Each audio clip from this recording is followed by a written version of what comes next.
Ang bayan ng San Jose, naglungsod ng Las Piñas, ay isa sa pinakamatanda at pinakaginagalang na marching band sa Kalakhang, Maynila, na may mahigit sa 7 dekada ng kahusayan sa musika.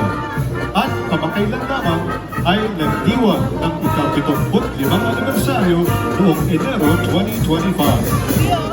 Bilang isang multi-awarded na banda na kilala sa mga tagumpay sa kompetisyon at mga pagtatanghal sibiko, nananatili itong mahalagang sagisag ng kultura ng lungsod ng Las Piñas.